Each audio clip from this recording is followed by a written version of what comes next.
Handa na ba ang inyong mga puso para sa isang kwentong susubok sa inyong pananaw tungkol sa pag-ibig, pagtitiis, at pagbangon? May mga sugat na hindi kayang gamutin ng panahon, lalo na kung ito'y nagmula sa taong pinag-alayan mo ng iyong buong mundo. Paano kung ang mismong taong pinangakuan mong makasama habang buhay ang siyang magiging dahilan ng iyong pagguho? At sa gitna ng abo ng iyong winasak na puso, may pag-asa pa bang makahanap ng liwanag? Ang malamig na hangin ay tila mga karayom na tumutusok sa balat ni Lumina.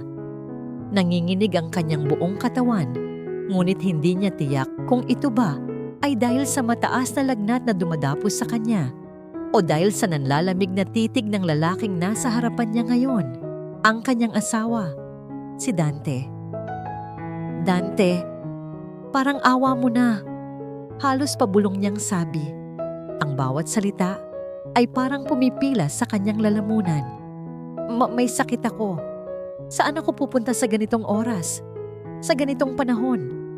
Ngunit ang mukha ni Dante ay kasing tigas ng bato. Wala ni katiting na awa, ni bahid ng pag-aalala sa 5 taon nilang pagsasama. Ang mga matang dati puno ng pagsinta ay ngayon puno ng pagkainis at pagkasuklam. Hindi ko na problema yan, Lumina. Malamig niyang tugon. Hinagis niya sa paanan ni Lumina ang isang maliit na sobre. May lamang pera yan. Sapat na para makahanap ka ng matutuluyan pansamantala. Pagkatapos nito, ayoko nang makita pa ang pagmumukha mo. Hindi makapaniwala si Lumina sa kanyang naririnig. Ang mga salita ni Dante ay mas masakit pa kaysa sa sakit na dulot ng kanyang lagnat. Pero bakit? Anong nagawa ko? Ibinigay ko sa iyo ang lahat, Dante. Isang mapaklang tawa ang kumawala sa mga labi ni Dante. Iyon na nga ang problema, Lumina. Ibinigay mo ang lahat, pero lahat ng iyon ay walang kwenta. Isa kang pabigat. Habang ako, pilit na umaakyat sa aking karera. Ikaw naman, palaging may sakit. Palaging mahina. Paano ako aasenso kung palagi kitang hinihila pababa? Bawat salita ay isang punyal na sumasaksak sa puso ni Lumina. Ang lalaking minahal niya, pinagsilbihan at inalagaan ay tinatrato siya ngayon na parang isang basahan. May iba na ba? Nanginginig niyang tanong kahit alam na niya sa kaibuturan ng kanyang puso ang kasagutan. Hindi ito itinanggi ni Dante. Sa halip, may lumitaw na ngiti sa kanyang mga labi. Isang nangiti ng pagmamalaki. Si Serafina, naiintindihan niya ang mga ambisyon ko. Tinutulungan niya ako. Hindi siya katulad mo na puro na lang reklamo at sakit ang alam. Sa tabi niya, nararamdaman kong kaya kong abutin ang lahat. Serafina Riego, ang maganda at mayamang babaeng palaging nakadikit kay Dante sa mga social gathering ng kumpanya nito. Ang babaeng may tingin na tila nang aasar sa tuwing nakikita si Lumina. Ngayon, naiintindihan na niya ang lahat. Sa isang iglap, tila nawala ang kanyang lagnat. Napalitan ito ng matinding kirot at galit. Ipinagpalit mo ako. Ipinagpalit mo ang pamilya natin para lang sa ambisyon at sa babaeng yon. Wala na tayong pamilya, sigaw ni Dante. At sa pagkakataong yon, kinuha niya ang nag-iisang maleta ni Lumina na nasa gilid ng pinto. Walang awa niya itong binuksan at itinapon sa labas, sa gitna mismo ng malakas na buhos ng ulan. Bumagsak ito sa isang tumpok ng maputik na tubig. Umalis ka na, sabi ni Dante. Ang boses ay pinal at walang anumang emosyon. Tapos na tayo. Pagkasabi niyon, isinara niya ang pinto ng malakas. Ang pagkalabog nito ay tila senyales ng tuluyang pagguho ng mundo ni Lumina. Naiwan siyang nakatayo sa labas, basang-basa na ng ulan, nanginginig sa ginaw at sa sakit ng pagtataksil. Tumingin siya sa kanyang maleta na nakalubog sa putik. Ang mga damit niya ay nagsisimula ng mabasa. Parang simbolo yon ng kanyang buhay, marumi at winasak ng taong pinagkatiwalaan niya. Habang ang mga luha ay humahalo sa tubig ulan, sa kanyang pisngi, Natanaw niya sa di kalayuan, sa kabilang kanto, ang isang pamilyar na kotseng kulay itim. Sa loob, kahit malabo dahil sa ulan, naaninag niya ang isang figura, isang babae. At kahit sa dilim, nakita niya ang isang bahagyang nangiti sa mga labi nito, isang ngiting puno ng tagumpay, si Serafina. Ang katotohanan yon, ang huling dagok na hindi na nakayanan ng kanyang nanghihinang katawan. Ang sakit sa kanyang puso ay dumagdag sa bigat na nararamdaman ng kanyang katawan. Nagsimulang manlabo ang kanyang paningin. Ang ingay ng ulan ay unti-unting humina sa kanyang pandinig. Bakit, Dante? Iyon na lamang ang naibulong niya bago tuluyang nagdilim ang kanyang paningin. Bumagsak siya sa basang kalsada, walang malay, habang ang malakas na ulan ay patuloy na bumubuhos na tila nakikidalamhati sa kanyang sinapit. At sa gitna ng kadiliman, isang pares ng nagliliwanag na ilaw mula sa isang paparating na itim at marangyang sasakyan ang tumutok sa kanyang nakahandusay na katawan. Ang unang iminulat ni Lumina ay ang kanyang mga mata, ngunit ang sumalubong sa kanya ay hindi ang pamilyar na kisame ng apartment nila ni Dante. Isang malawak at puting-puting kisame na may eleganteng chandelier na gawa sa kristal ang kanyang natanaw. Dahan-dahan, sinubukan niyang bumangon. Ang sakit ng kanyang ulo ay naroon pa rin, ngunit hindi na kasinlaki ng dati. Ang lagnat niya'y tila humupa na, ngunit ang sakit sa kanyang puso, iyon ay nananatiling sariwa at kumikirot. Ang alaala ng nagdaang gabi ay bumalik sa kanya na parang isang malaking alon. Ang malalamig na salita ni Dante, ang pagtataboy, ang maleta sa putikan, ang mukha ni Serafina, at ang pagbagsak niya sa gitna ng kalsada. Nasaan ako? Ito ba ang langit? O baka naman isang panaginip lang ang lahat? Iginala niya ang kanyang paningin. Ang silid ay napakalaki at napakarangya. Ang kama na kanyang hinihigaan ay malambot na tila mga ulap. Ang mga kurtina ay gawa sa mamahaling tela at ang mga kasangkapan ay halatang antigo at mamahalin. Hindi ito ospital at tiyak na hindi ito ang buhay na kinalakihan niya. Biglang bumukas ang pinto. Isang babaeng nasa mga 50 anyos, may maamo at mabait na mukha, ang pumasok. May dala itong tray ng pagkain. "Gising ka na pala, iha," magiliw na sabi ng babae. Isang matamis na ngiti ang nakaguhit sa kanyang mga labi. "Ako si Ginhawa. Huwag kang mag-alala. Ligtas ka rito." Sinubukan ni Lumina na magsalita, ngunit tanging isang mahinang ungol lamang ang lumabas sa kanyang lalamunan. Tinulungan siya ni Ginhawa na umupo at inabutan ng isang basong tubig. "Salamat po." Halos pabulong na sabi ni Lumina. Nasaan po ako?" "Nasa Hacienda de la Luzca, iha," sagot ni Ginhawa habang inaayos ang unan sa likod niya. "Huwag mo munang alalahanin ang lahat. Ang mahalaga ay magpalakas ka. Kumain ka muna nitong mainit na sabaw." Habang sinusubuan siya ni Ginhawa, hindi maiwasan ni Lumina na titigan ang mukha nito. May kung anong pamilyar sa kanyang mga mata at ang paraan ng pag-aalaga nito ay puno ng kalinga. Isang bagay na matagal na niyang hindi naramdaman. "Kamukhang kamukha mo talaga ang iyong ina," biglang sabi ni Ginhawa. "Ang mga matay may bahid ng lungkot. Lalo na ang mga mata mo, puno ng kabaitan, pero may tinatagong tapang." Nagulat si Lumina. Kilala niyo po ang nanay ko?" Tumango si Ginhawa. "Matagal na. Bago pa man siya." Hindi na nito itinuloy ang sasabihin, bago pa man siya mamatay. Ang pag-uusap nila ay natigil nang bumukas muli ang pinto. Isang matandang lalaki na may tindig na puno ng awtoridad ang pumasok. Nakasuot ito ng barong at may tungkod na garing. Kilala siya ni Lumina. Siya si Don Valeriano Celestino, isang mayamang negosyante na paminsan-minsan niyang nakikita at tinutulungan sa isang charity kitchen kung saan siya nagbo-volunteer. Palagi itong mabait sa kanya, ngunit palagi ring may lungkot sa mga mata nito tuwing tinititigan siya. Don Valeriano? Gulat niyang tanong. Lumina, aking apo, sabi ng matanda. Ang boses ay nanginginig sa emosyon. Natigilan si Lumina. Apo? Anong ibig niyang sabihin? Lumapit si Don Valeriano at umupo sa gilid ng kama. Si ginhawa ay tahimik na lumabas para bigyan sila ng privacy. Alam kong naguguluhan ka, panimula ng matanda. Maraming taon kong itinago ang katotohanan. Maraming taon kitang hinanap. Ikinuwento ni Don Valeriano ang lahat. Ang kanyang nag-iisang anak na babae, si Celestina, ay umibig sa isang simpleng lalaki na hindi niya matanggap.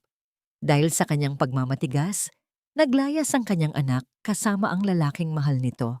Itinakwil nila ang yaman para sa isang simpleng buhay. At ang naging bunga ng kanilang pagmamahalan ay si Lumina.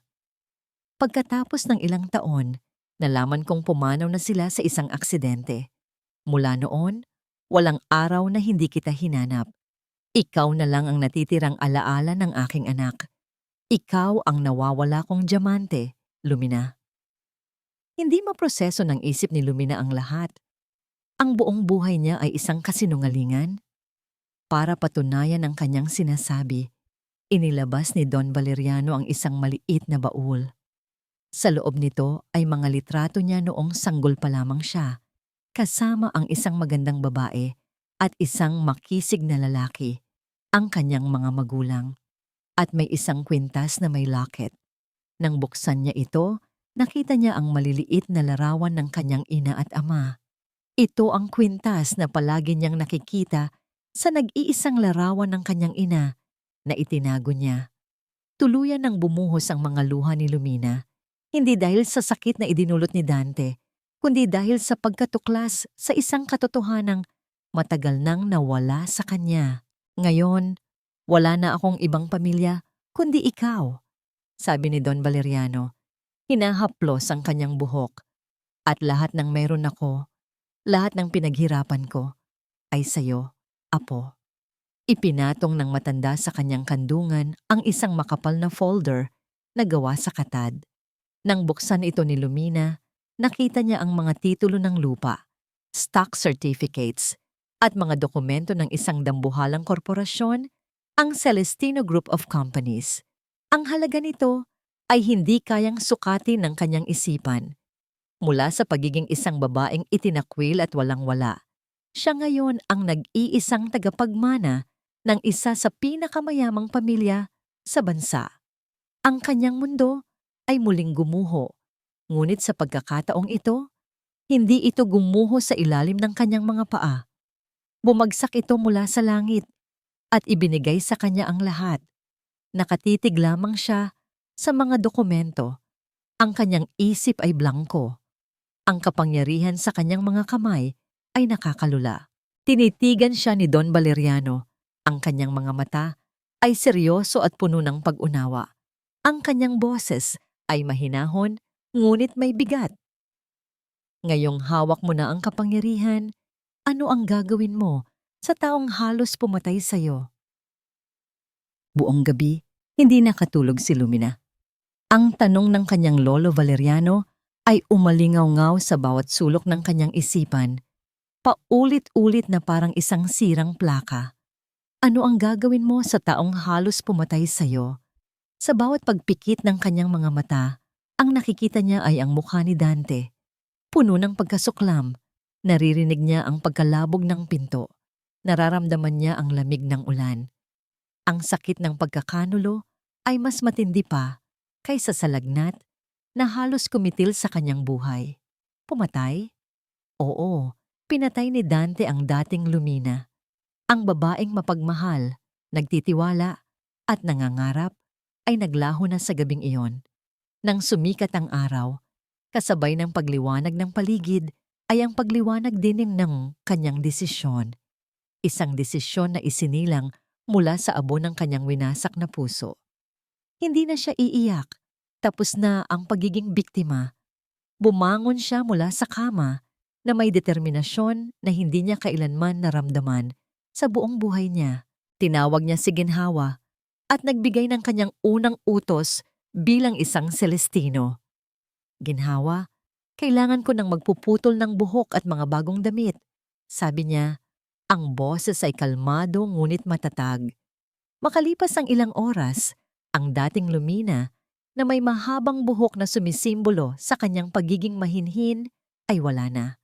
Sa harap ng salamin, isang bagong babae ang nakatitig pabalik sa kanya. Ang buhok niya'y hanggang balikat na lamang, nagbibigay diin sa kanyang matapang na mga panga at sa mga matang hindi na nagpapakita ng kalungkutan, kundi ng isang nanlalamig na apoy. Ang luma niyang bestida ay napalitan ng isang itim na power suit na perpektong lumapat sa kanyang katawan. Hindi na siya ang asawa ni Dante Laksamana. Siya si Lumina Celestino. Huminga siya ng malalim. Ito na ang simula. Sa isang malawak na conference room na napapalibutan ng salamin at may tanawin ng buong syudad ng Silangan, naghihintay ang mga pinagkakatiwalaang board member at legal counsel ng Celestino Group. Nang pumasok si Lumina, lahat sila ay napatayo bilang paggalang. May pagtataka sa kanilang mga mata, ngunit naroon din ang respeto para sa dugo na nananalaytay sa kanya. Magandang umaga po. Bati niya, ang kanyang boses ay umalingaw-ngaw sa silid. Hindi na ako magpapaligoy-ligoy pa. Ipinatawag ko kayo dahil kailangan ko ang tulong ninyo. Inilatag niya sa mesa ang isang folder na naglalaman ng lahat ng impormasyon tungkol kay Dante Laksamana. Ang lalaking ito, panimula niya, ay kinuha ang lahat sa akin. Ngayon, oras na para maningil. Isang matandang abogado, si Attorney Romero, ang unang nagsalita. Senyorita Lumina, ano po ang nasa isip ninyo? Anumang legal na aksyon ay handa po naming isagawa. Umiling si Lumina. Hindi sapat ang kaso. Gusto kong maramdaman niya ang bawat dagok. Gusto kong malaman niya kung ano ang pakiramdam na mawalan ng lahat ng iyong pinahahalagahan.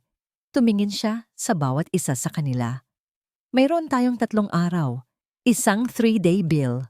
Sa loob ng 3 araw, babawiin natin ang lahat sa kanya. Nagpakita siya ng isang talas ng isip na ikinagulat ng lahat.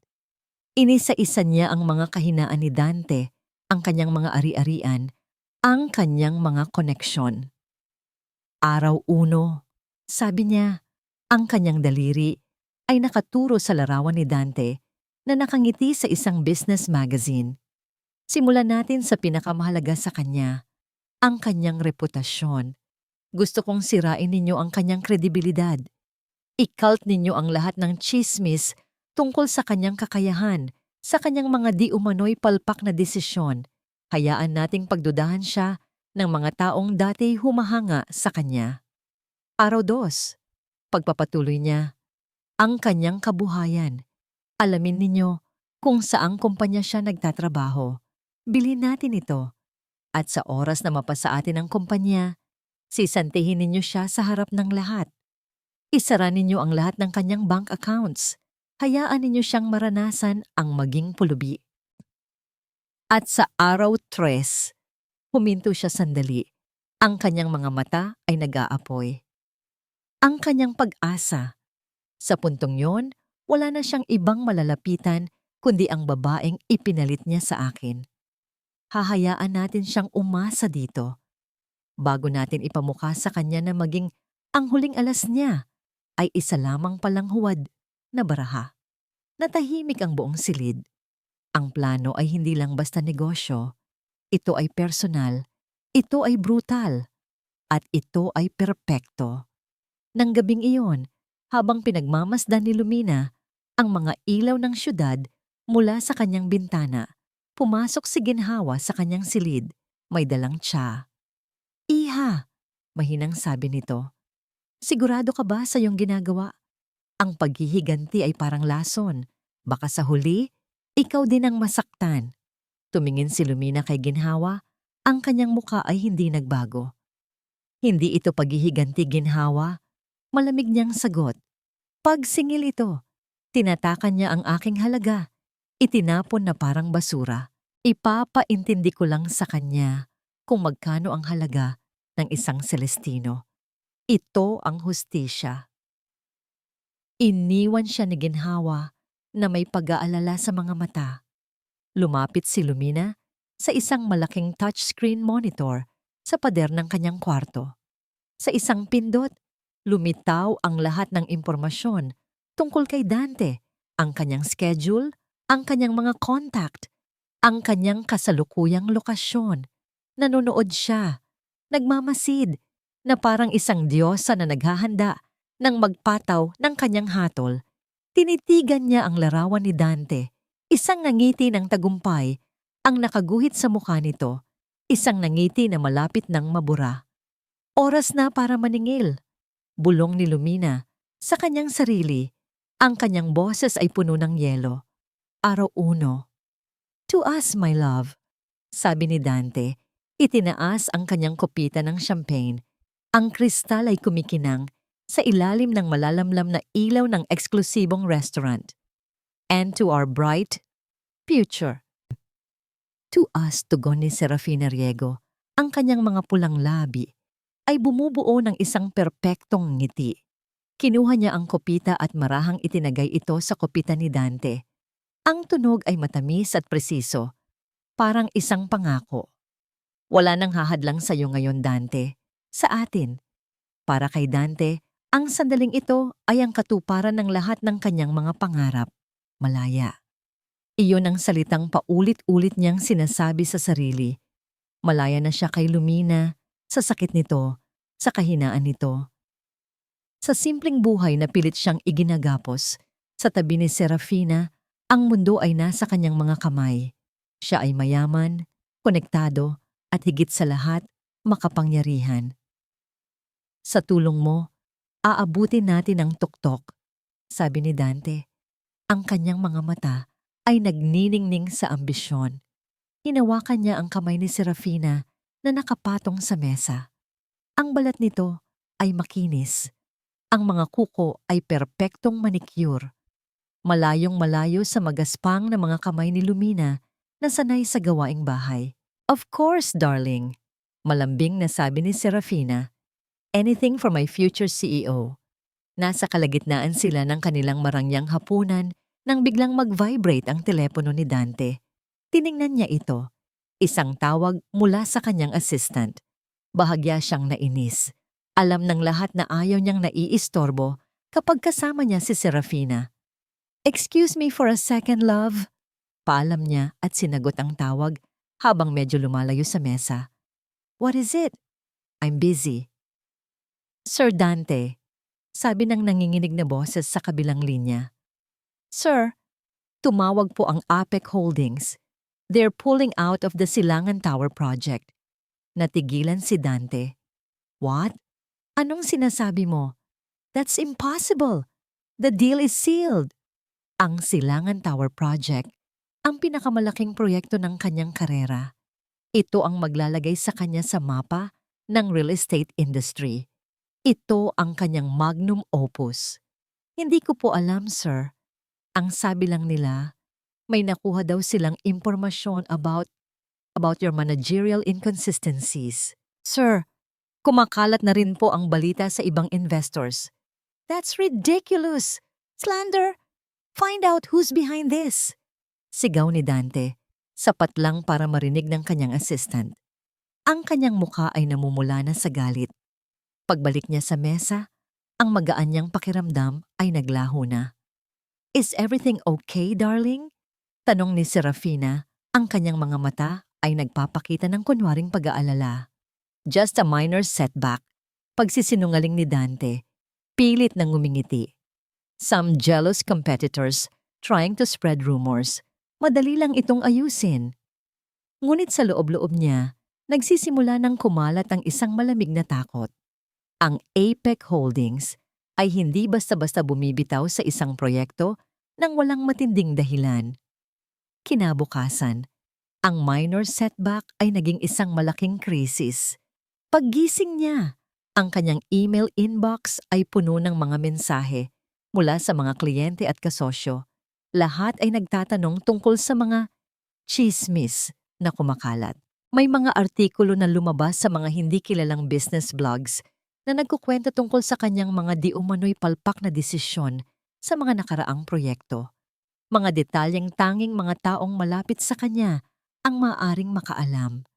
Sinubukan niyang tawagan ang kanyang mga contact, ang mga taong dati hindi makatanggi sa kanya. Ngunit ngayon, karamihan ay hindi sumasagot.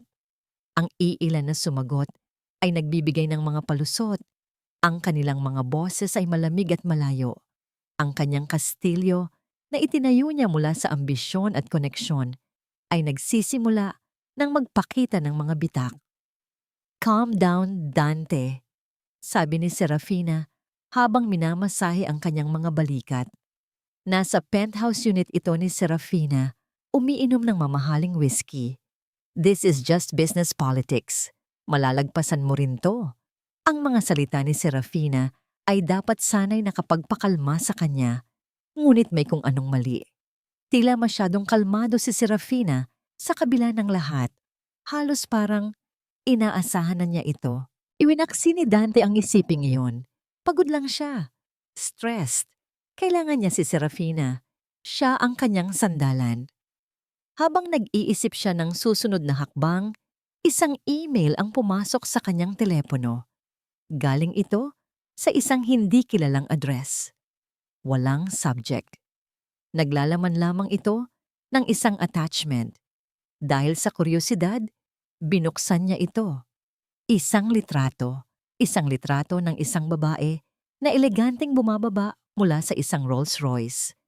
Ang babae ay may maikling buhok, nakasuot ng itim na power suit at papasok sa grand entrance ng pinakamataas na gusali sa buong syudad ng Silangan, ang punong tanggapan ng Celestino Group of Companies.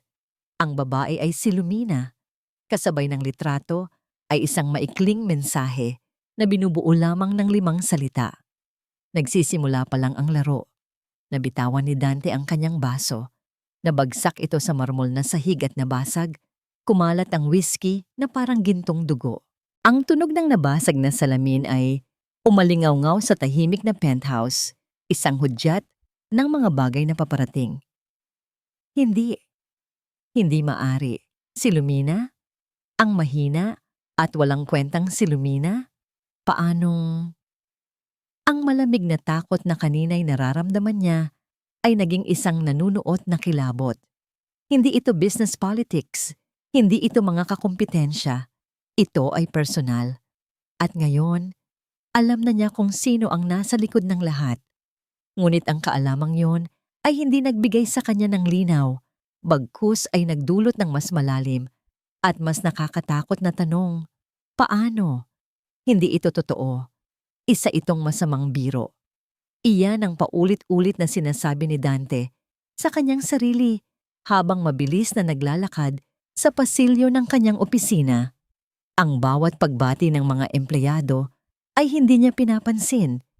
Ang kanyang isip ay nakatuon lamang sa isang bagay, ang litrato ni Lumina. Paanong ang isang babaeng ni hindi marunong magdesisyon para sa sarili ay biglang may koneksyon sa mga Celestino? Imposible. Marahil ay isa lamang itong paninira, isang masalimuot na plano ng kanyang mga kakumpetensya para sirain siya. Ginamit nila si Lumina. Oo, iyon siguro ang nangyari. Tawagin ang lahat ng board members, emergency meeting now. Sigaw niya sa kanyang sekretarya pagpasok sa kanyang opisina. Sa loob ng boardroom, mabigat ang tensyon.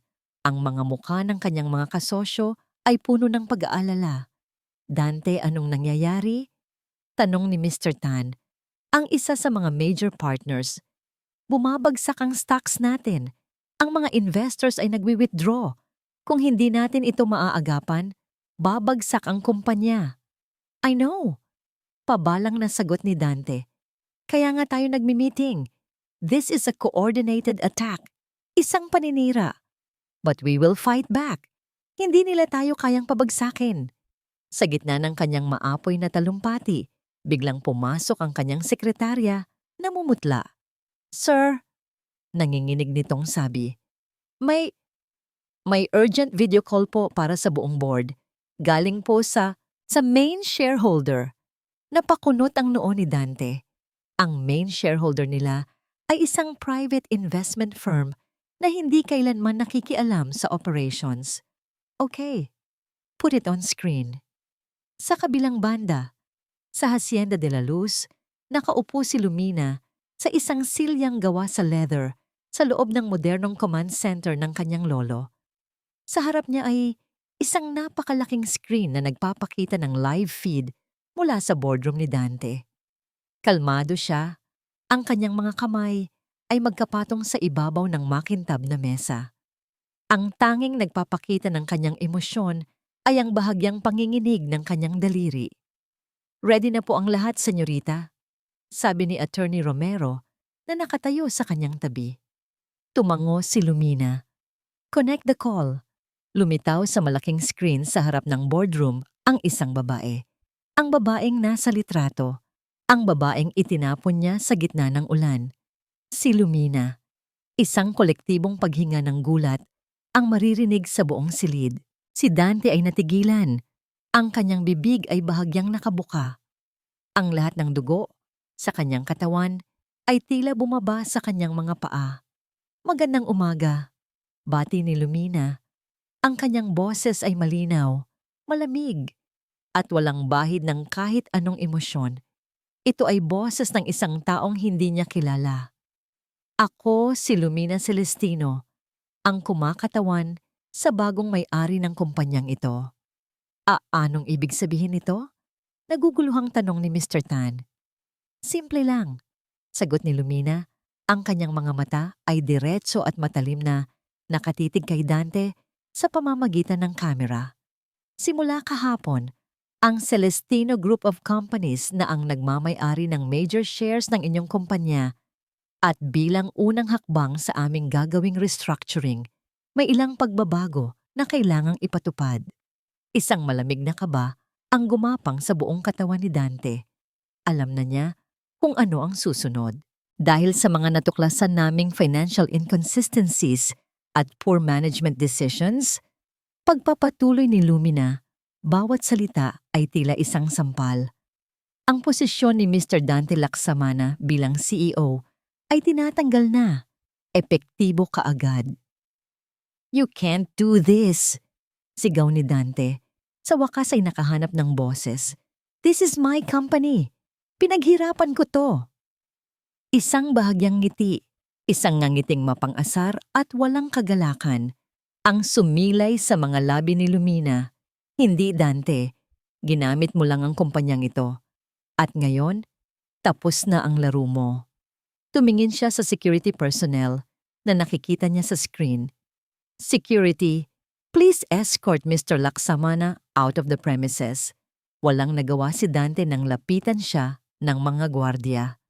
Ang mga dati niyang kasamahan ay hindi makatingin sa kanya.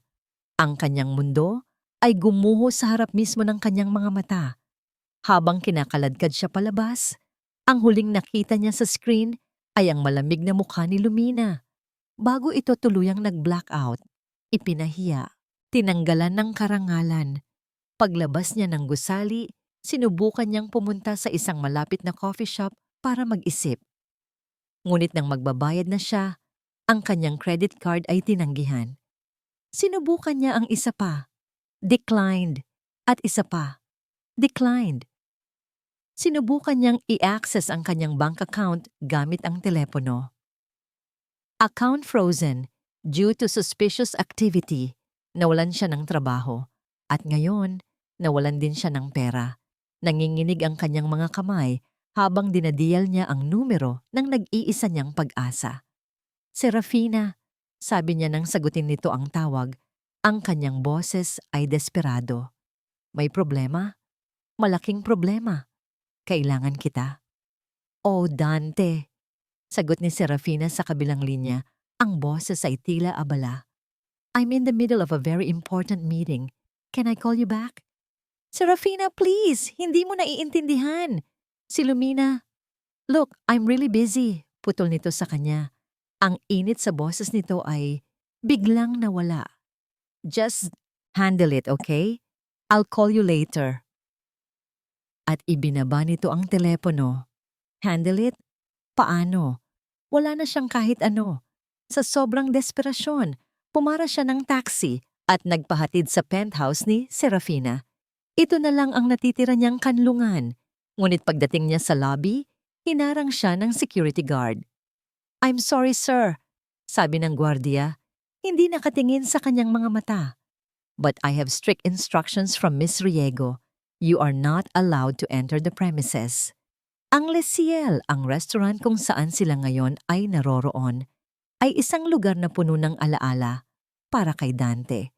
Dito niya dinala si Lumina para ipagdiwang ang kanilang unang anibersaryo ng kasal. Simple lang ang kanilang selebrasyon noon, isang baso ng house wine at ang pinakamurang steak sa menu. Ngunit masaya sila. Oh, sa pagkakaalam niya, masaya siya. Ngayon, nag-iisa siyang nakaupo sa parehong pwesto, sa tabi ng bintanang may tanawin ng kumikinang na syudad. Ngunit ang pakiramdam ay ibang-iba. Ang bawat segundong paghihintay ay parang isang pagtorture. Paano siya nakarating dito? Isang text message. Isang simpleng text message mula sa isang hindi kilalang numero na nagsasabing, Les Ciel, 8 p.m. kung gusto mong malaman ang lahat. Alam niya kung kanino ito galing. Eksaktong 8:00 dumating siya. Ang pagpasok ni Lumina sa restaurant ay tila nagpatigil sa oras. Ang lahat ng mga mata ay napunta sa kanya.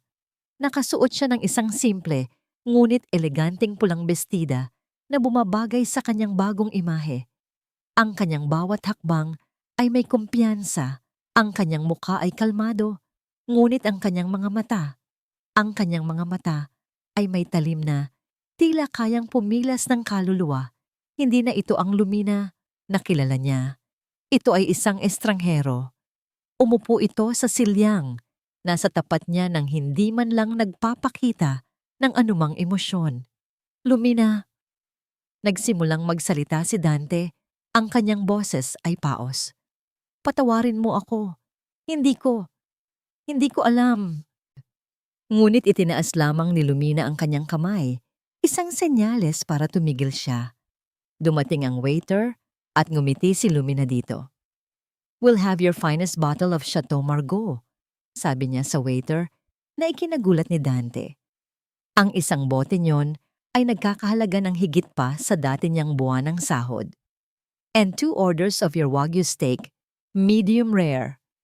Nang makaalis ang waiter, bumaling ulit si Lumina kay Dante. Ang kanyang ngiti ay naglaho na. Huwag nating pag-usapan ang nakaraan, Dante, sabi niya. Ang boses ay kasing lamig ng yelo. It's unproductive. Pag-usapan natin ang negosyo. Negosyo? Naguguluhang tanong ni Dante. Anong negosyo? Lumina, sinira mo ang buhay ko? Muling sumilay ang isang malamig na ngiti sa mga labi ni Lumina. Hindi. I'm simply balancing the books. May utang ka at sinisigurado ko lang na magbabayad ka. Dumating ang kanilang in-order na alak at steak. Tahimik na kumain si Lumina, bawat galaw ay pino at kontrolado. Sa kabilang banda, si Dante ay hindi magawang hawakan ang kanyang kubyertos. Ang kanyang tiyan ay tila may buhol. May isang kwento sa mundo ng pagnenegosyo, Dante. Panimula ni Lumina habang marang hinihiwa ang kanyang steak. Tungkol ito sa isang maliit na kumpanya na may malaking potensyal. Ang CEO nito ay ambisyoso, ngunit walang prinsipyo. Naisip niya, para umakyat, kailangan niyang magtapon ng mga non-performing assets. Tumigil siya at tumingin ng diretso sa mga mata ni Dante. So he did. Itinapon niya ang isang asset na sa tingin niya ay luma na, sira, at pabigat. Ang hindi niya alam, ang asset na yon ay hindi pala basura.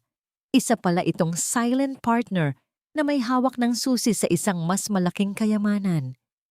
Bawat salita ni Lumina ay tumatagos sa puso ni Dante. Nauunawaan niya ang bawat ibig sabihin nito. Isang araw, ang non-performing asset na yon ay na-acquire ng isang mas malaking korporasyon. Pagpapatuloy niya at gamit ang bagong kapangyarihan nito, sinimulan nitong i-liquidate ang lahat ng ari-arian ng CEO na nagtapon dito. Una, ang kanyang reputasyon. Sunod, ang kanyang posisyon. At pagkatapos, ang kanyang pera. Hindi na napigilan ni Dante ang sarili. Bakit mo, Lumina? Bakit mo ginagawa ito? Ang nanginginig niyang tanong. Ang kanyang boses ay puno ng pagsusumamo at pagkalito. Pagkatapos ng lahat ng pinagsamahan natin, dahil lang ba sa pera at kapangyarihan?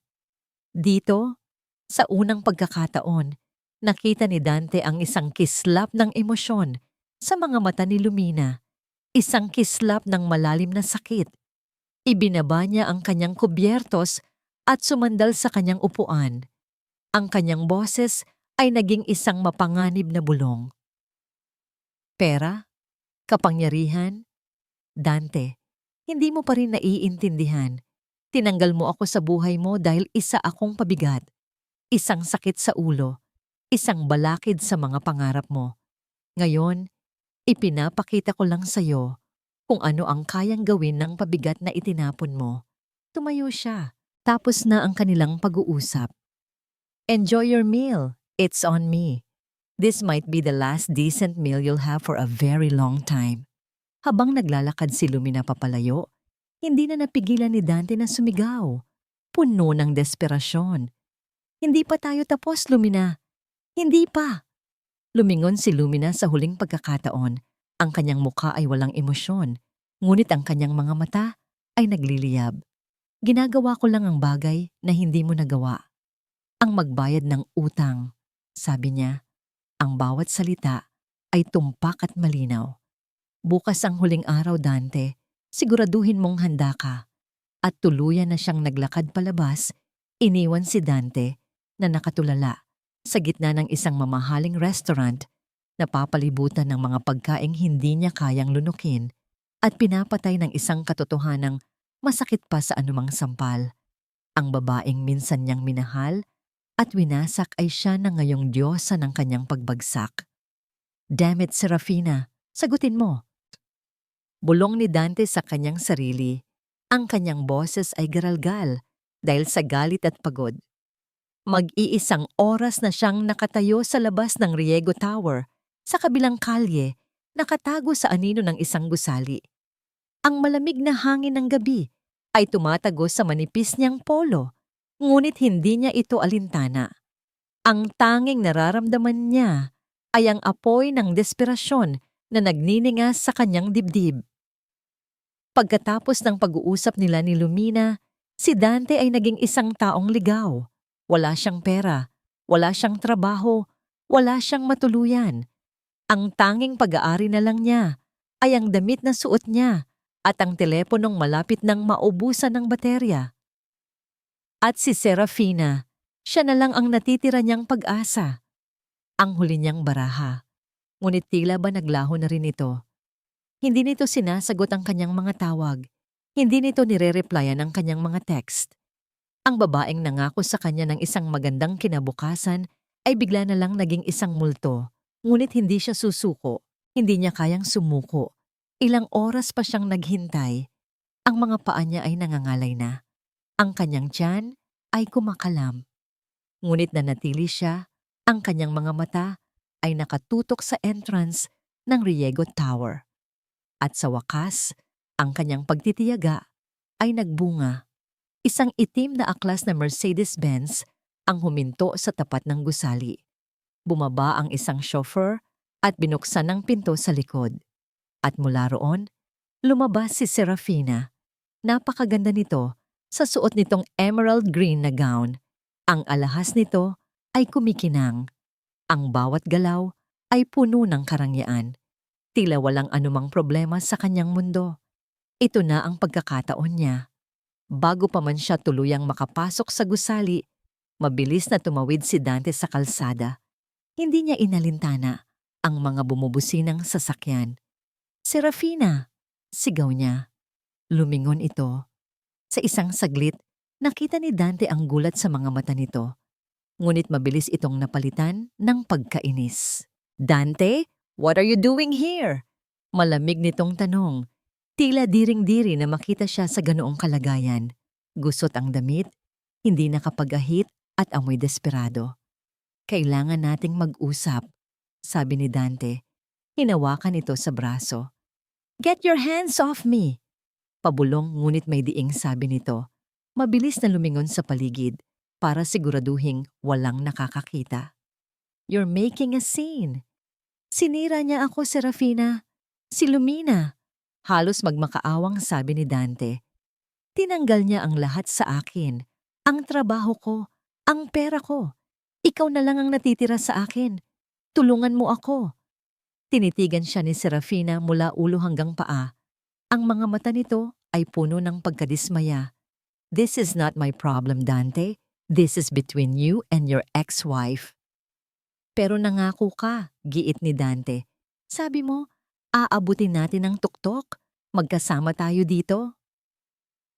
Sa puntong yon, wala nang natirang pride si Dante. Ang kanyang mundo ay gumuho na. At ang babaeng nasa harapan niya, ang nag-iisang tao na makakatulong sa kanyang itayo itong muli. Sa harap ng marangyang gusali, sa ilalim ng mga ilaw ng syudad na dati sa kanya, lumuhod si Dante Laksamana sa paanan ni Serafina Riego. "Parang awa mo na, Serafina," sabi niya. Ang kanyang boses ay basag. "Huwag mo akong iwan. Gagawin ko ang lahat.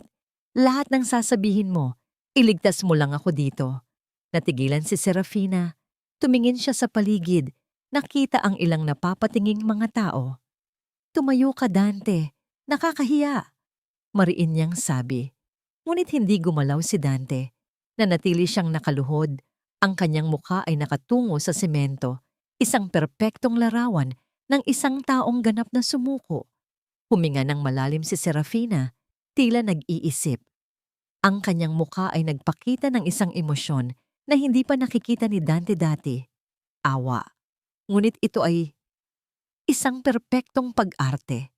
"Sige na, tumayo ka," sabi niya. Sa pagkakataong ito'y mas malumanay na. Hinintay niyang makatayo si Dante bago siya muling nagsalita. May isang paraan, pero hindi mo ito magugustuhan." Agad na nagkaroon ng pag-asa sa mga mata ni Dante. "Kahit ano, gagawin ko." Tumingin si Serafina sa malayo, tila nag-iisip ng malalim. "Ang ginagawa sa'yo ni Lumina, hindi ito tungkol sa negosyo. Personal ito. Nasaktan mo siya, Dante. Nasaktan mo ang pride niya. Kaya't hanggat hindi niya nararamdaman na naibalik ang kanyang karangalan, hindi siya titigil." "So anong gagawin ko?" Sabik na tanong ni Dante. Diretsong tumingin si Serafina sa kanyang mga mata. Humimgi ka ng tawad sa kanya. Publicly. Napakunot ang noo ni Dante. "Ano? Magpatawag ka ng press conference?" Paliwanag ni Serafina. Ang kanyang boses ay seryoso. "Sa harap ng lahat, aminin mo ang iyong mga pagkakamali. Sabihin mong ikaw ang nagkulang. Sabihin mong nagsisisi ka. Kapag nakita ng buong mundo na ikaw ay nagpakumbaba, mawawala na ang galit niya. Maibabalik ang pride niya. At kapag nangyari yon, titigilan ka na niya." "Nababaliw ka na ba?" Hindi makapaniwalang sabi ni Dante. "Ipapahiya ko ang sarili ko sa buong bansa?" Isang malamig na ngiti ang sumilay sa mga labi ni Serafina. "Ano pa bang pride ang natitira sa'yo, Dante? Tumingin ka sa salamin. Isa ka ng talunan. Ano ang mas mahalaga? Ang ego mo o ang pagkakataong makabangon muli?" Hinawakan niya ang pisngi ni Dante. "Gawin mo to. Pagkatapos, ako na ang bahala sa'yo. I promise, tutulungan kitang makabangon muli. Pero kailangan mo munang tapusin ang gulong ito." Ang mga salita ni Serafina ay parang isang lason na may halong pulot. Alam niyang nakakahiya ang gagawin niya. Ngunit ito na lang ang tanging sinag ng pag-asa na nakikita niya sa madilim na tunnel. Ang pagkapit sa isang pangako. Tinitigan niya ang mga mata ni Serafina Naghahanap ng kasiguraduhan at ang nakita niya ay isang perpektong maskara ng sinseridad. Huminga siya ng malalim.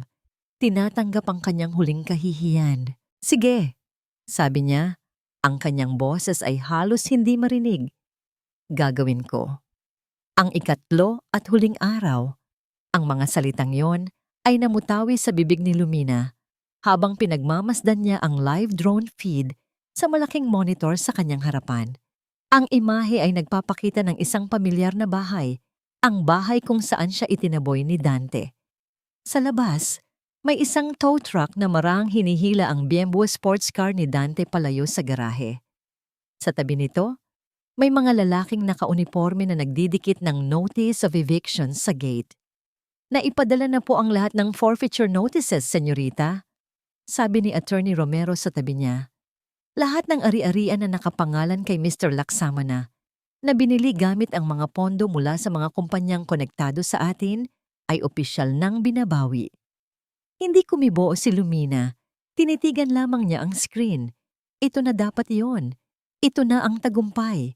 Ito ang hustisyang hinahanap niya. Si Dante, na nag-iisip na siya ang hari ng kanyang maliit na kastilyo, ay malalaman na kahit ang lupang kinatatayuan niya ay hindi kailanman naging sa kanya. Lahat ay pag-aari ng mga Celestino. Ngunit habang pinapanood niya ang pagguho ng huling piraso ng buhay ni Dante, wala siyang naramdamang saya. Wala siyang naramdamang tagumpay. Ang tanging nararamdaman niya ay isang nakakabinging katahimikan sa kanyang dibdib. Isang pakiramdam ng kawalan. Masaya ka ba, Iha? Ang boses ni Ginhawa ay marahan, ngunit tumagos ito sa katahimikang bumabalot kay Lumina. Nakatayo ito sa likuran niya, may dalang isang tasa ng tsa. Hindi lumingon si Lumina. Ginagawa ko lang kung ano ang nararapat, Ginhawa. Tinuturuan ko siya ng leksyon. At natuto na ba siya? Tanong ni Ginhawa. O baka naman, sa pagtuturo mo sa kanya, may iba kang bagay na nawawala sa sarili mo? Iniwan ni Ginhawa ang tsaa sa mesa at tahimik na umalis. Ang mga salita nito ay naiwan sa hangin, parang isang multo na bumabagabag sa isipan ni Lumina. Nakatayo si Dante sa harap ng salamin ng isang murang hotel room na binayaran ni Serafina para sa kanya. Ang kanyang refleksyon ay isang taong hindi niya nakilala. Ang kanyang mga mata ay may malalalim at maitim na bilog. Ang kanyang mukha ay pagod. Ang dating kumpiyansa ay napalitan ng isang desperadong takot. Suot niya ang huling disenteng suit na natitira sa kanya. Sa loob ng isang oras, haharap siya sa buong mundo. Sa loob ng isang oras, lulunukin niya ang natitirang pride na meron siya. Kaya mo to, Dante, sabi niya sa kanyang refleksyon. Para ito sa kinabukasan. Pagkatapos nito, aayusin lahat ni Serafina. Ang pangakong yon, ang tanging bagay na pinanghahawakan niya. Ang press conference ay ginanap sa isang maliit na function room. Ang lugar ay puno ng mga reporter at cameramen. Ang kanilang mga lente ay parang mga mata ng buwitre na naghihintay sa isang nabubulok na bangkay. Nanginginig ang mga binti ni Dante habang naglalakad siya papunta sa podium. Ang bawat flash ng camera ay parang isang dagitab na tumatama sa kanyang mga mata. Huminga siya ng malalim at inilabas ang isang papel kung saan nakasulat ang kanyang speech, isang speech na binuo nila ni Serafina. Magandang umaga sa inyong lahat. Panimula niya, ang kanyang boses ay nanginginig. Nandito ako ngayon sa harapan ninyo, hindi bilang isang CEO, kundi bilang isang ordinaryong tao. Isang taong nagkamali. Sinimulan niyang basahin ang mga salitang nasa papel. Inamin niya ang kanyang pagiging pabaya sa kanyang asawa. Inamin niya na naging bulag siya sa ambisyon. Humingi siya ng tawad kay Lumina, sa pamilya nito, at sa lahat ng taong nasaktan niya. Bawat salita ay parang asido na sumusunog sa kanyang lalamunan. Pinapanood ni Lumina ang bawat segundo ng press conference. Nakikita niya ang pamumutla ni Dante. Naririnig niya ang panginginig sa boses nito. Nakikita niya ang kahihiyan sa mga mata nito. Ito ang eksaktong eksena na binuo niya sa kanyang isipan, ang kanyang kaaway, nakaluhod at talunan. Ngunit sa halip na makaramdam ng kasiyahan, ang tanging naramdaman niya ay awa. Isang nakakainis na awa para sa lalaking sumira sa kanya.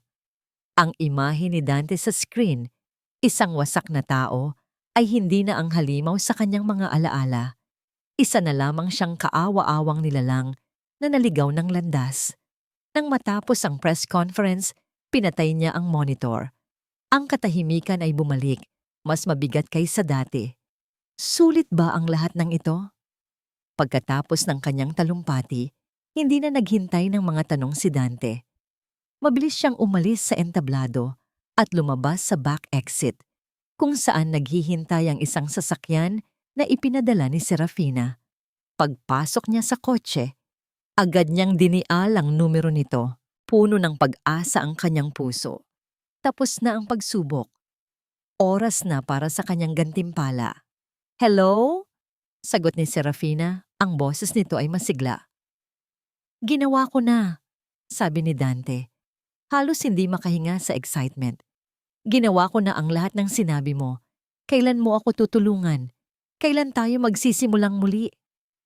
Narinig niya ang isang mahinang tawa sa kabilang linya. Isang tawang nakakakilabot. "Well done, Dante. You were very convincing," sabi nito. "Gusto mo na ba makuha ang gantimpala mo?" Oo, Serafina. Saan tayo magkikita?" "Magkita tayo sa lugar kung saan nagsimula ang lahat." Sagot ni Serafina.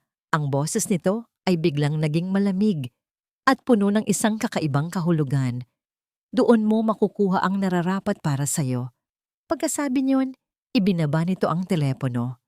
Saan nagsimula ang lahat? Tanong ni Dante sa kanyang sarili. At pagkatapos ay naalala niya. Ang madilim na kalye, ang malakas na ulan, ang lugar kung saan niya itinaboy si Lumina. Isang malamig na kaba ang biglang gumapang sa kanyang dibdib. Bakit doon? Ngunit iwinaksin niya ang pag-aalinlangan. Ito na yon. Ang simula ng kanyang bagong buhay. Hindi niya alam na tama siya. Ito nga ang simula. Ang simula ng kanyang tunay na paghuhukom. Malamig ang gabi. Halos kasing lamig ng gabing itinaboy ni Dante si Lumina. Nakatayo siya ngayon sa parehong lugar, sa gilid ng kalsada, sa tapat ng dati nilang apartment. Ang pagkakaiba lang, wala ng ulan. Ang langit ay tahimik at puno ng mga bituin na tila mga manonood sa isang dula. Ang kanyang puso ay puno ng pinaghalong kaba at pananabik. Ito na ang katapusan ng kanyang kalbaryo. Darating si Serafina at magkasama nilang sisimulan ang lahat. Ang press conference, ang kahihiyan. Lahat ng iyon ay magiging isang malayong alaala na lamang. Ilang sandali pa, isang pamilyar na itim na Mercedes-Benz ang marahang huminto sa kanyang harapan. Bumaba ang bintana at nakita niya ang perpektong mukha ni Serafina na bahagyang natatanglawan ng ilaw mula sa dashboard. "Get in," simpleng sabi nito. Sumakay si Dante. Isang nangiti ng cursonet ang nasa kanyang mga labi. "Serafina, salamat. Hindi mo alam kung gaano kahalaga ito sa akin. Akala ko." "Akala mo ano?" Putol ni Serafina. Hindi nakatingin sa kanya.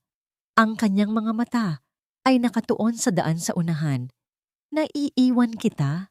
"Hindi, Dante. Hindi ko gagawin yun. Mayroon akong isang huling regalo para sa'yo." Ang boses niya ay kakaiba. May lamig.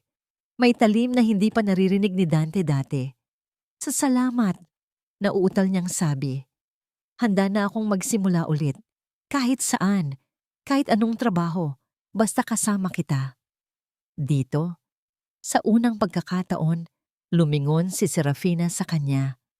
At ang nakita ni Dante sa mga mata nito ay hindi pagmamahal o awa. Nakita niya ang isang bagay na mas madilim. Isang bagay na nakakatakot. Pagkasuklam. Isang mahinang tawa ang kumawala sa mga labi ni Serafina. Isang tawang puno ng pang-iinsulto. Magsimula ulit? Ulit nito, na tila ba narinig ang pinakanakakatawang biro sa buong mundo. Oh Dante, ang naive mo talaga. Akala mo ba talaga tungkol sa'yo ang lahat ng ito? Natigilan si Dante. Ang nangiti sa kanyang labi ay unti-unting naglaho. Anong ibig mong sabihin? Hindi na nagsalita si Serafina. Sa halip, may kinuha siyang isang folder mula sa upuan sa likod at inihagis ito sa kandungan ni Dante. Buksan mo, utos niya. Nanginginig ang mga kamay ni Dante habang binubuksan ang folder. Ang laman nito ay mga lumang newspaper clippings. Ang mga headline ay tungkol sa isang malaking business rivalry noong dekada 90. Celestino still crushes Riego mining in hostile takeover. Riego's file for bankruptcy. Patriarch suffers fatal heart attack. The fall of the Riego Empire.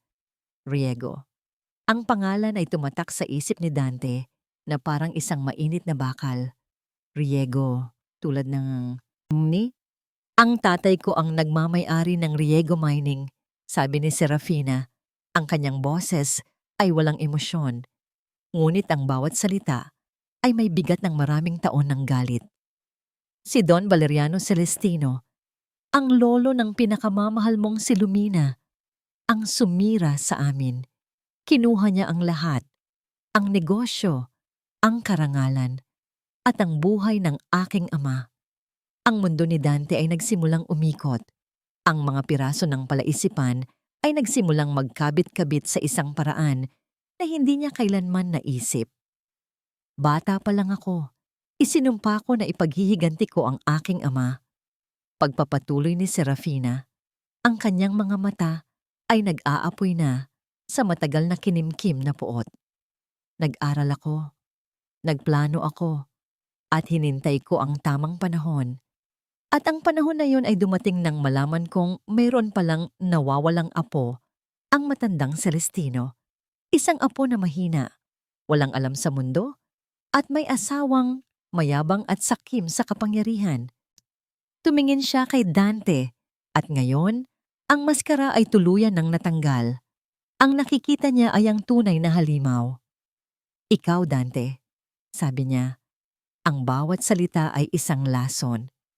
Ikaw ang naging perpektong instrumento, ang perpektong pambato para sirain siya mula sa loob. Ginamit mo ako? Halos pabulong na, sabi ni Dante. Ang katotohanan ay isang malakas na suntok sa kanyang sikmura.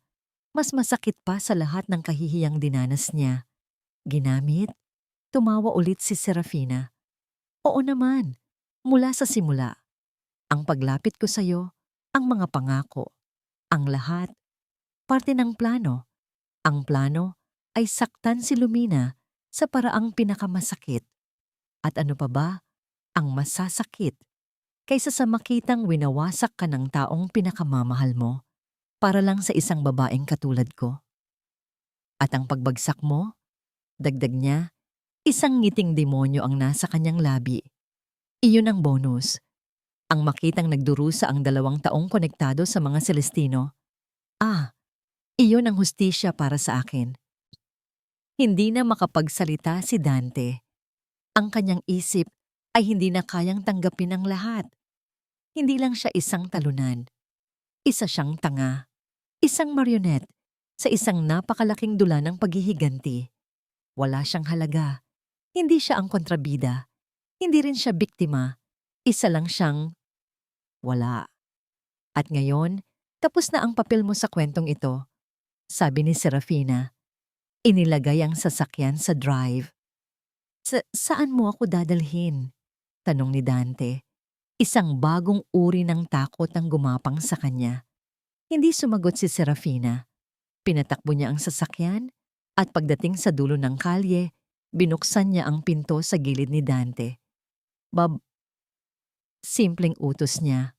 Pero, Baba, sigaw niya, ang kanyang boses ay puno na ng galit. Walang nagawa si Dante kundi ang bumaba. Naiwan siyang nakatayo sa parehong lugar, sa parehong gabi, sa pangalawang pagkakataon. Itinapon, ipinagtabuyan. Mula sa bintana, Tinitigan siya ni Serafina sa huling pagkakataon. Ang gantimpala mo, Dante, ito iyon. Ang malaman ng katotohanan. Ang malaman na sa buong buhay mo, wala kang ibang ginawa kundi maging isang hangal na kasangkapan. At sa mga salitang iyon, mabilis niyang pinatakbo ang sasakyan at naglaho sa dilim ng gabi. Naiwan si Dante, mag-isa. Ang katahimikan ng kalye ay nakakabingi. Ang bigat ng katotohanan ay dumagan sa kanya. Napaluhod siya sa semento, hindi dahil sa pagod o gutom, kundi dahil sa bigat ng kanyang ganap at absolutong pagkawasak. At mula sa kaibuturan ng kanyang kaluluwa, isang sigaw ang kumawala. Isang sigaw na walang tunog, puno ng sakit, pagsisisi, at ang kakilakilabot na pagkatanto na ang impyernong kanyang kinasadlakan ay siya mismo ang gumawa sa tulong ng isang demonyong nag-anyong anghel. Isang linggo na ang lumipas mula ng gabi ng paghuhukom. Para kay Lumina, ang mga araw na yon ay tila mas mahaba kaysa sa mga taon na nabubuhay siya sa kasinungalingan. Hawak niya ang isang detalyadong ulat mula sa kanyang mga investigador. Bawat salita, bawat larawan, bawat petsa ay nagpapatunay sa kwento ni Serafina. Ang paghihiganti ng mga Riego ay hindi isang biglaang plano. Ito ay isang obra na hinabis sa loob ng maraming taon.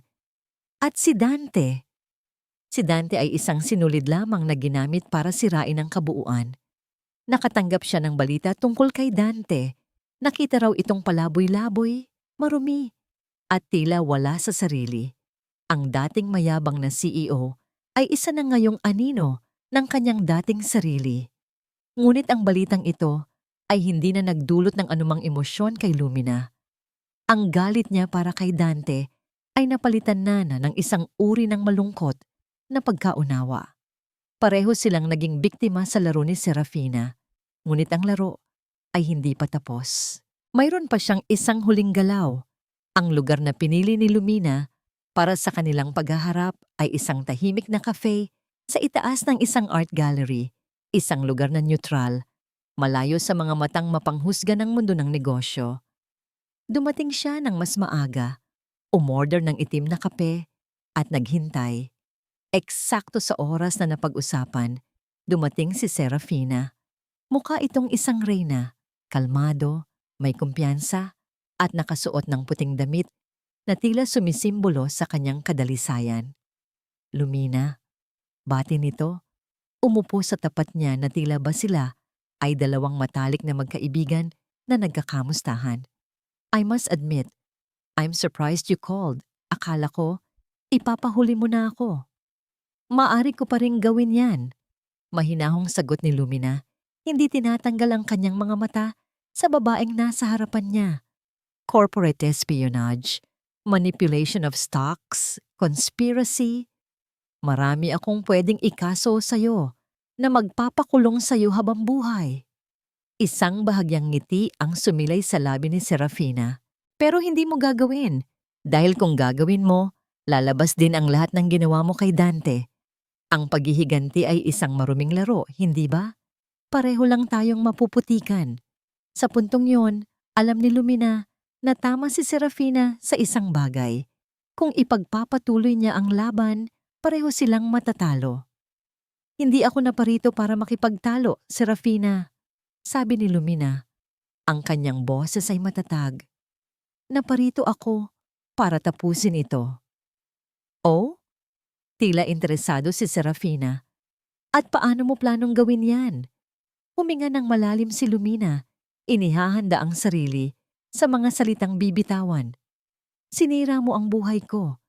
Ginamit mo ang kahinaan ko laban sa akin. Ginamit mo ang lalaking minahal ko para saktan ako. At sa loob ng mahabang panahon, ang tanging gusto ko lang ay ang makita kang nagdurusa. Katulad ng pagdurusa ko. Nakikinig lamang si Serafina. Ang kanyang mukha ay hindi mabakasan ng emosyon. Nang bumagsak si Dante, pagpapatuloy ni Lumina, naramdaman ko Wala. Isang malaking kawalan. Doon ko napagtanto na ang paghihiganti ay hindi nakakagamot. Hindi nito kayang punan ang butas na iniwan ng pagkakanulo. Ito ay isang walang katapusang ikot ng sakit. Ang galit ng iyong ama ay naipasa sa iyo at ang galit mo ay muntik nang maipasa sa akin. Tinitigan ni Lumina ang kanyang tasa ng kape. Pero pinipili kong itigil ang ikot na ito. Ngayon, dito. Anong punto mo? Tanong ni Serafina, may bahid na ng pagkayamot sa kanyang boses. Ang Celestino Group of Companies ay hindi na magsasampa ng anumang kaso laban sa iyo o sa pamilya mo. Deklara ni Lumina. Ang lahat ng investigasyon ay ititigil na. Hahayaan ka naming magsimula muli. Sa unang pagkakataon, nakita ni Lumina ang pagkabigla sa mga mata ni Serafina. Ang perpektong kontrol nito ay nagkaroon ng lamat. Bakit? Iyon lang ang nagawa nitong itanong. Pagkatapos ng lahat, dahil pagod na ako, Serafina, aminado ni Lumina. Pagod na akong maging biktima. Pagod na akong maging mang-aapi. Pagod na akong mabuhay sa nakaraan. Ang pagpapatawad na ito, hindi ito para sa'yo. Para ito sa akin. Ito ang paraan ko para palayain ang sarili ko mula sa lason ng galit. Tumayo si Lumina. Inilapag sa mesa ang sapat na bayad para sa kanilang dalawa. Hindi ko hinihiling na magbago ka. Hindi ko hinihiling na pagsisihan mo ang ginawa mo, sabi ni Lumina habang nakatingin sa nabiglang si Serafina. Pero binibigyan kita ng isang pagkakataon na hindi kailanman ibinigay sa akin. Naglakad siya papalayo, ngunit bago tuluyang makalabas ng kafe, huminto siya at lumingon sa huling pagkakataon. Nasa iyo ang desisyon kung gusto mong manatili sa nakaraan o magsimula ng bagong hinaharap. Pagkasabi niyon, tuluyan nang umalis si Lumina. Iniwan niya si Serafina Riego na mag-isa sa gitna ng isang tahimik na kafe, napapalibutan ng katahimikan at ng bigat ng isang hindi inaasahang handog. Ang pagkakataong pumili. Ang paghihiganti ay tapos na. Ang digmaan ay natapos hindi sa isang malaking pagsabog, kundi sa isang marahan at makapangyarihang pagpapasya na piliin ang kapayapaan. Para kay Lumina, habang naglalakad siya palayo sa ilalim ng sikat ng araw, naramdaman niya ang isang kagaanan na matagal na niyang hindi naramdaman. Hindi na siya ang tagapagmana na naghihiganti.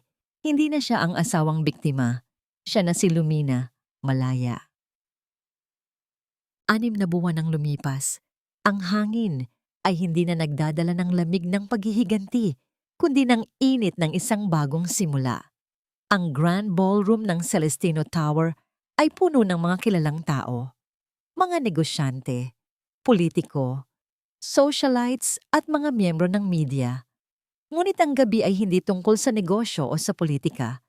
Ang gabi ay para sa paglulunsad ng isang bagay na mas mahalaga, ang pundasyon ng paghilom. Sa entablado, tumayo si Lumina, hindi sa isang power suit, kundi sa isang simpleng puting bestida na sumasalamin sa kapayapaan na natagpuan niya sa kanyang puso. Sa kanyang likuran ay isang malaking screen na nagpapakita ng logo ng pundasyon, isang kamay na umaabot sa isang sirang puso na unti-unting nabubuong muli. Ngumiti siya sa mga panauhin, isang ngiting totoo at nagmumula sa puso. Magandang gabi po sa inyong lahat. Panimula niya, ang kanyang boses ay malinaw at puno ng init. Marami sa inyo ang nakakakilala sa akin bilang apo ni Don Valeriano Celestino. Ang iba, marahil, ay nakarinig ng mga kwento, mga tsismis tungkol sa aking nakaraan.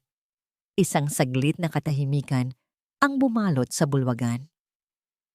Ngayong gabi, nais kong ibahagi sa inyo ang isang kwento. Hindi ang kwento na isinulat ng media, kundi ang totoong kwento. Ito ay kwento tungkol sa isang babae na minsan ay nawalan ng lahat. Isang babae na inakala na ang kanyang halaga ay nakasalalay sa pagmamahal ng ibang tao. Nang ang pagmamahal na yon ay ipinagkait, Gumuho ang kanyang mundo. Ang kanyang mga mata ay naglakbay sa buong silid. Nakikita ang mga mukha ng mga babaeng nakikinig ng mabuti. Nakikita niya sa kanilang mga mata ang sarili nilang mga kwento't ng pighati. Sa gitna ng kanyang pagdurusa, nabigyan siya ng kapangyarihan, kapangyarihang manakit, kapangyarihang maghiganti, at ginamit niya ito. Inakala niya na sa pamamagitan ng pagpapabagsak sa taong sumira sa kanya, mabubuo siyang muli.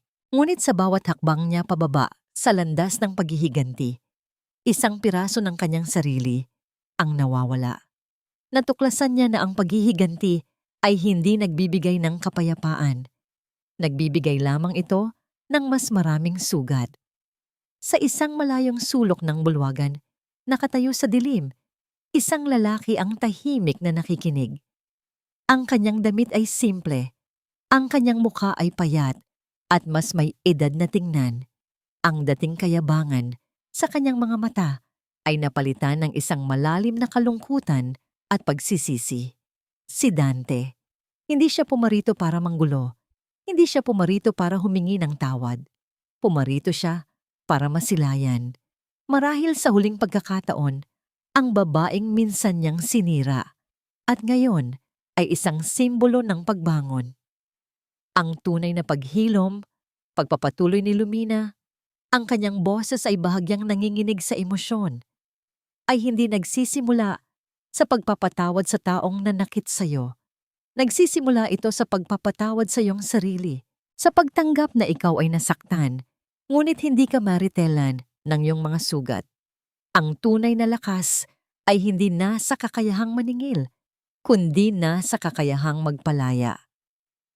Itinaas niya ang kanyang kamay patungo sa logo sa kanyang likuran. Ang pundasyon ng paghilom ay isinilang mula sa kwentong yon. Ito ay para sa lahat ng mga babae na naging biktima ng pang-aabuso, pagtataksil, at kawalan ng pag-asa. Ito ay isang ligtas na lugar kung saan sila ay maaaring magsimulang muli, hindi bilang mga biktima, kundi bilang mga mandirigma ng kanilang sariling mga buhay. Dito, bibigyan natin sila ng tulong legal, suporta sa emosyonal, at mga kasanayan para muli silang makatayo sa kanilang sariling mga paa. Nagpalakpakan ng mga tao, ang tunog ay umalingaw-ngaw sa buong bulwagan. Ito ay isang palakpak hindi lang para sa isang bagong charity, kundi para sa isang babaeng nagawang gawing pag-asa ang sarili niyang sakit. Habang nagpapalakpakan ng lahat, dahan-dahang tumalikod si Dante. Nakita niya ang kailangan niyang makita. Ang kanyang sentensya ay hindi ang mawalan ng pera o posisyon. Ang kanyang sentensya ay ang mabuhay araw-araw na dala ang bigat ng kanyang mga pagkakamali. Habang ang babaeng kanyang sinaktan ay namumukadkad at nagbibigay liwanag sa mundo. Isang luhang pumatak sa kanyang pisngi. Isang luhang hindi para sa sarili, kundi para sa kagandahang tuluyan na niyang nawala. At sa katahimikan, umalis siya. Pagkatapos ng kanyang talumpati, nilapitan si Lumina ni Ginhawa. Ang mga mata nito ay puno ng pagmamalaki. Ipinagmamalaki ka ng iyong ina.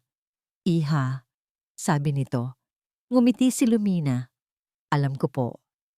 May nag-iwan pala nito para sa'yo sa reception. Sabi ni Ginhawa, inaabot sa kanya ang isang maliit at eleganteng sobre. Walang pangalan ng nagpadala. Nagtataka. Binuksan ito ni Lumina. Sa loob, may isang piraso ng mamahaling stationery. Nakasulat dito ay isang salita lamang sa isang perpekto at pambabaeng sulat kamay. Salamat. Tumingin si Lumina sa malayo, sa bintanang salamin kung saan tanaw ang mga ilaw ng syudad. Ang sulat ay mula kay Serafina. Hindi ito isang paghingi ng tawad. Hindi ito isang tanda ng pagkakaibigan. Ito ay isang pagkilala, isang pagtatapos. Itinupi ni Lumina ang sulat at inilagay sa kanyang bulsa. Ang nakaraan ay tapos na. Ang lahat ng mga utang ay nabayaran na. Ang lahat ng mga sugat, kahit hindi pa ganap na maghilom, ay nagsisimulan ng maging mga peklat. na magpapaalala sa kanya hindi ng sakit, kundi ng lakas na kanyang natuklasan. 1 taon. Mabilis na lumipas ang 1 taon. Ang setting ay hindi na isang marangyang ballroom o isang malamig na boardroom. Ito ay isang simpleng bahay ampunan sa tabi ng dagat, isa sa maraming mga safe houses na itinayo ng pundasyon ng paghilom sa buong bansa. Ang amoy ng alat na hangin ay humahalos sa amoy ng bagong lutong tinapay. Ang tunog ng mga alon ay nagsisilbing musika sa tawanan ng mga bata na naglalaro sa dalampasigan. Sa gitna ng lahat ng ito ay si Lumina. Nakaupo siya sa isang upuang yantok sa beranda. May hawak na libro, ngunit ang kanyang mga mata ay nasa mga batang naghahabulan sa buhangin.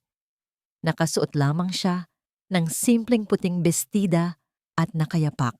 Ang araw ay marahang dumadampi sa kanyang balat, nagbibigay dito ng ginintuang kulay. Wala nang bakas ng babaeng minsan ay puno ng galit o ng babaeng minsan ay puno ng pighati.